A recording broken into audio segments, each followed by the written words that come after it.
Why is it hard to break up, feel bad for each other, but for some reason no one leaves? Chances are high that you are in a codependent relationship. How can you tell the difference between just an unhappy union and a codependent relationship? And can codependent relationships be happy? What is a codependent relationship? A codependent relationship is a destructive form of relationship in which a person is fully involved and completely absorbed in the life of the other person, most often an addict, alcohol, drugs, food, games, work, gambling and computer games, dangerous sports, shopping, and the like. Participants in codependent relationships believe that the actions and behavior of others have an overarching influence on their lives and condition, so they are completely absorbed in controlling their own and others' actions, and thus regulating their own condition. You can't be sure that this will be the case in your life because, if your partner is in a bad mood or if he's not doing well or you think there's something wrong with him, you can't find yourself. You can't do anything, so you are obliged to do something to make him or her feel good or get things right. You don't openly discuss problems with your partner, you discuss their behavior with other people, trying to understand their reasons so you can find a way to fix the problem, because you are afraid of upsetting, offending, angering your partner. Your partner may accuse you directly or indirectly of something going wrong, and you easily agree. You think that help, support, attention, love should be earned by good behavior, and if you don't get proper attention and help from your partner, you think you're not good enough and you need to get better. A person with codependent behavior can be recognized by their conversations. Their involvement in the lives of others manifests itself in endless discussion of others, spouse, colleagues, friends, neighbors. Communication with such people reminds an anecdote about loggers. What do loggers talk about? In the woods, about women, with women, about the forest. At home they discuss their boss or co-workers with their loved ones, at work with their relatives, complaining about their behavior. In contact with such a person, the interlocutor, there is a feeling of some confusion. It is not clear what he wants, what he feels in this situation or next to you. Such a person wants to save immediately, give him advice, offer help. How codependent relationships arise. On the formation of a tendency to codependent relations are influenced by certain conditions of upbringing, where parents or close relatives had an addiction, a mental disorder, showed violence or used it as educational measure in relation to the child. In such families, there was no interest in the feelings, experiences, needs and desires of the child, and no one was interested in the child's opinion. The child rarely heard praise addressed to him or her. Everything that the child rarely heard praise in his or her address, everything he or she did well was perceived as the norm, and everything that he or she did not do well was scolded, punished, criticized. Silence and aloofness as a way of punishment caused the child to suffer in uncertainty. He or she could not understand what was his or her fault and how to return his or her parents' favor. As a result, the child internalized that he or she was responsible for the condition and well-being of the people close to him or her, and to please them he or she had to have the ability to guess how to do it. There is no direct dialogue in such families. No one there speaks about themselves, their experiences, desires, or expresses requests. All communication is built on the obligation, avoidance of problems.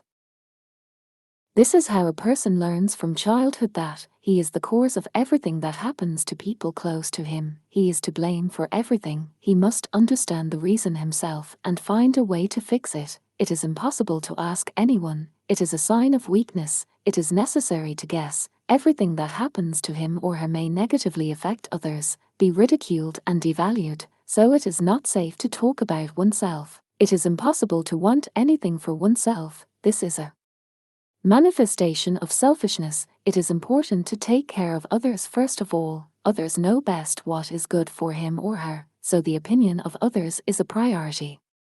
A person's firm belief that he must take care of others first excludes even the thought of taking responsibility for his life in his own hands and doing something for himself.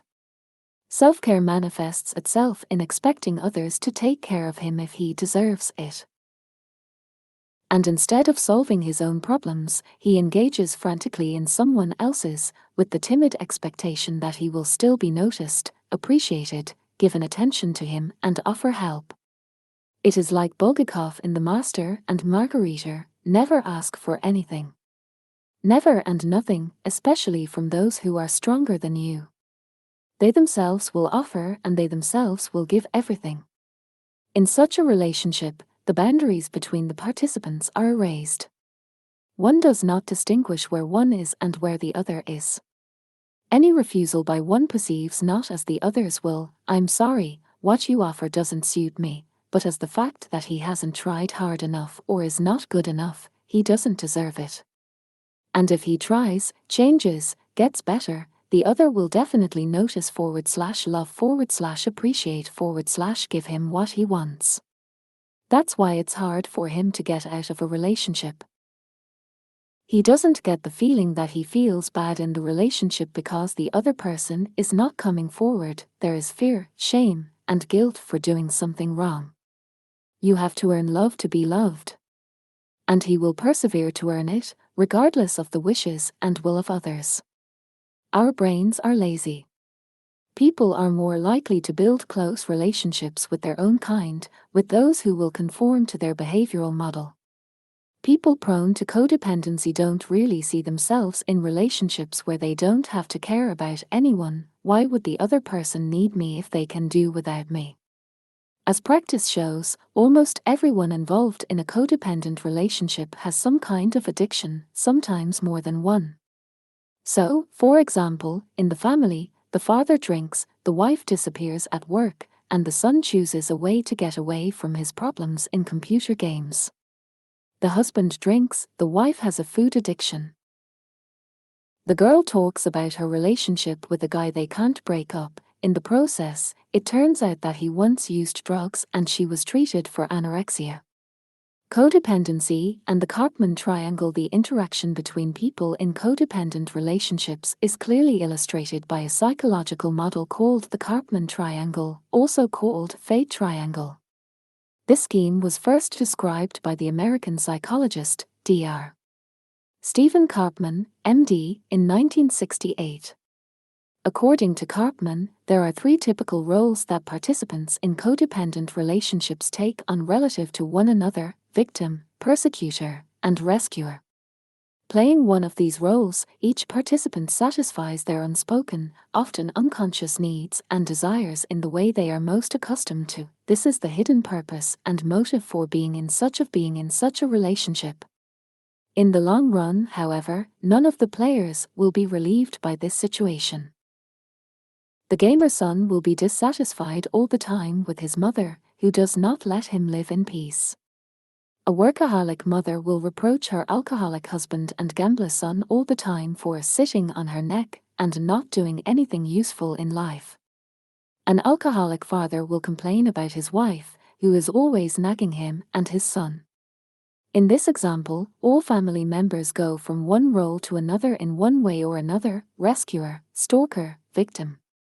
In helping her son and husband, the wife is actually doing them a disservice by not letting them face the consequences of their behavior, and by criticizing them, she is creating tension which each of them relieves in their own way, through alcohol or games.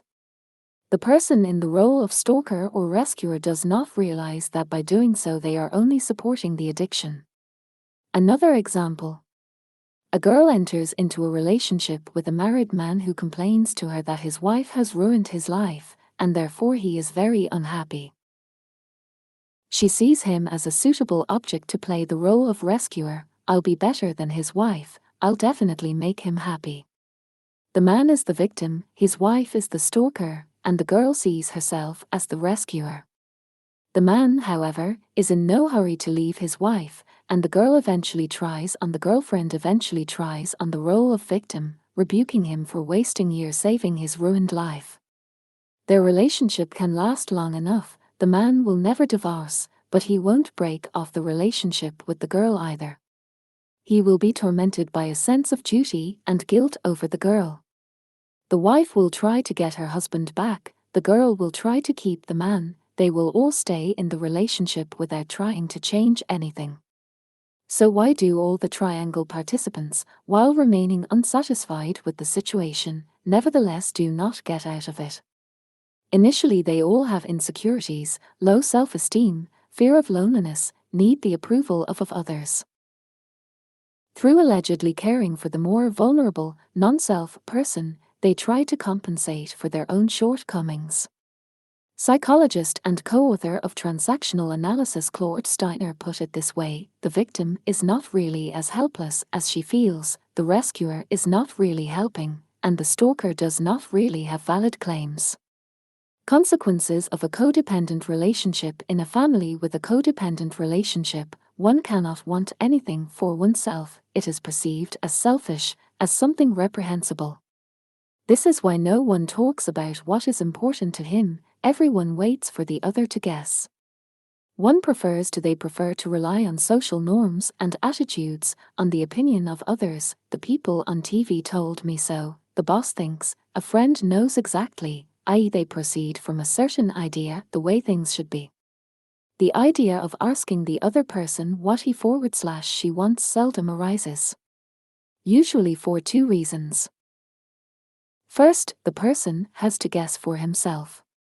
Secondly, even if you ask, they are unlikely to tell you, because you cannot want anything for yourself. Usually would shyly say, what you choose, for me, the main thing is your concern. Everyone in the relationship plays a guessing game and cares for others based on a notion of how it should be. That's why if the daughter wants a blue dress, they buy her. You don't want to embarrass the family. What will people think if they see a girl in blue? And the boy in a pink t-shirt or shirt with flowers? It's not acceptable. Parents are genuinely concerned about their and their child's reputations. But behind this fear of judgment, it's hard to hear yourself, your desires, the request of a loved one. Such concern goes along with total control, condemning the actions of loved ones if these actions seem unacceptable. And since one does not have one's own system of values, in such a system, everyone tells you how not to do it. And because a person does not have his or her own system of values, in such a system everybody says what not to do, but nobody says what should be done, and relies on the opinion of others. The rules of what not to do change frequently. Therefore, all participants of relations are in constant tension and anxiety, expecting from where and for what the reproach will come. What does the child hear? Most of the time, that he is doing everything wrong. As a rule, parents don't tell you how it would be good, how to fix the situation, because they themselves aren't sure, and often don't know how. The result is a person who grows up not having his or her bearings on any stable values. Such a person comes to the psychologist with the query, what should I do? What is the right decision? All of his questions will be oriented toward the right way and the right way. Such a person cannot defend his or her own point of view. It is practically absent. He or she cannot make a choice to distinguish between what is good and what is bad for him or her. If you ask him how he feels now, he will be confused, because it is important for him to give the right answer. Such people often experience communication anxiety for fear of saying or doing the wrong thing. Everything new and unknown in the family is accepted in the barenet as dangerous. Initiative is not welcomed. And when the child grows up, he or she is required, on the one hand, to be independent, and on the other, they continue to condemn all of his or her attempts to do anything, as well as any inaction.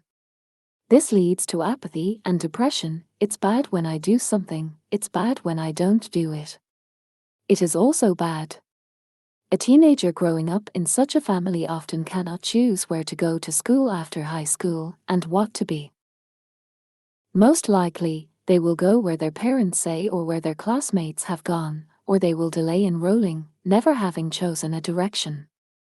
It is not uncommon for teenagers to go into computer games.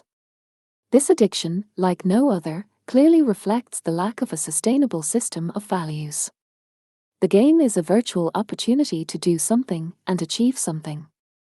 As they progress through levels, players gain tools, skills, associates, become masters of their virtual life. Here it depends on them, and their actions have an obvious result.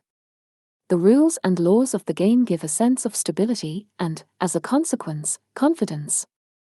However, real life falters, children fall behind in their studies, they have no friends, they have no interest in anything but games. People without a solid foundation of values are permanently in a state of helplessness and despair because of their inability to change anything. There are many ways to escape the experience of worthlessness, guilt, shame, and anxiety: alcohol, drugs, food, work, romance, etc. Anything that allows a quick release of tension. This is how an addiction is formed. But no addiction can make a person happy and his life full. Sooner or later he begins to face the consequences of addictive behavior. It drags on, social ties collapse, problems snowballing. A person with healthy boundaries, a stable system of values, is unlikely to enter into a close relationship with a person with a tendency to codependence.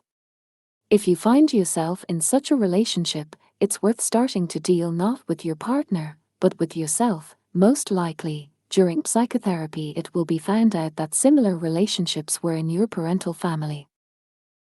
How to get out of a codependent relationship. If you feel that your current relationship is having a devastating effect on you, you are not sure of yourself, you do not know how to move on, you are losing your meaning, seek help from a psychologist.